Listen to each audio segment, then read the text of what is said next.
The Northeastern United States Blizzard of 1978 stands out as a catastrophic nor'easter that swept through New England, New Jersey, Pennsylvania, and the New York metropolitan area, leaving a historic impact. This powerful storm emerged on Sunday, February 5, 1978, and persisted until February 7th. Boston faced an unprecedented snowfall, registering a record-breaking 27.1 inches, while Providence also set a record with 27.6 inches. Atlantic City witnessed its all-time storm accumulation of 20.1 inches. In Chester County, two suburban towns near Philadelphia experienced 20.2 inches of snow, and the city of Philadelphia received 16.0 inches. The aftermath was profound, disrupting almost all economic activities in the hardest-hit areas. The storm's toll was significant, claiming approximately 100 lives and leaving around 4,500 individuals injured in the Northeast. Weather forecasting in New England is difficult, and meteorologists had developed a reputation as being inaccurate. Forecasting techniques and technology had improved dramatically in the 1970s, but the public was still quite skeptical. Snow failed to arrive in Monday's pre-dawn hours as predicted, and many locals felt it to be another failed forecast.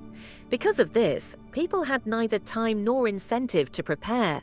The region was already reeling after storms in January 1978 that left nearly 2 feet of snow in some areas of New England and had caused the collapse of the roof of the Hartford Civic Center. Massachusetts had a protocol in place for alerting major employers to release employees early during severe storms.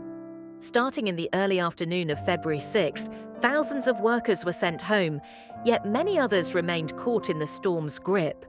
The impact was profound, with some individuals stranded for several days. Numerous people found themselves stuck in their vehicles along roads throughout New England.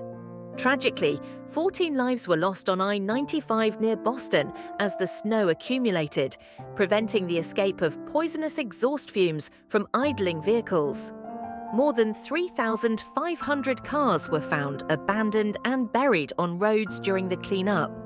This number excludes the countless other vehicles buried in driveways, on the sides of streets, and in parking lots. Other transportation links were disrupted and shut down throughout the region, stranding public transit commuters in city centers. Rhode Island faced one of its most severe blizzards in history, taking both residents and the state government by surprise. Despite Governor J. Joseph Garahy's directive for an emergency evacuation of all public buildings just before noon on February 6th, a significant number of people were unable to comply promptly. The impact was particularly severe in Providence County, Rhode Island, with towns like Lincoln, Smithfield, Woonsocket, and North Smithfield reporting snow totals exceeding 40 inches. In New York City, it was one of the rare times that a snowstorm closed the schools. The New York City Board of Education closed schools for snow again only once in the next 18 years, on April 7, 1982. Most suburban districts in the area close for snow several times each winter, but they rarely do in the city itself because of relatively easy access to subways, whose ability to run is not appreciably affected by moderate snowstorms. The storm trapped many individuals while driving, while others found themselves stranded in their homes and workplaces. Snow drifts, reaching up to 15 feet, 4.6 meters in some places, blocked exits, posing significant challenges. Notably, those who fell ill or sustained injuries during the storm had to be transported to hospitals by snowmobile. Other people left their homes and went for help by cross-country skis and sleds.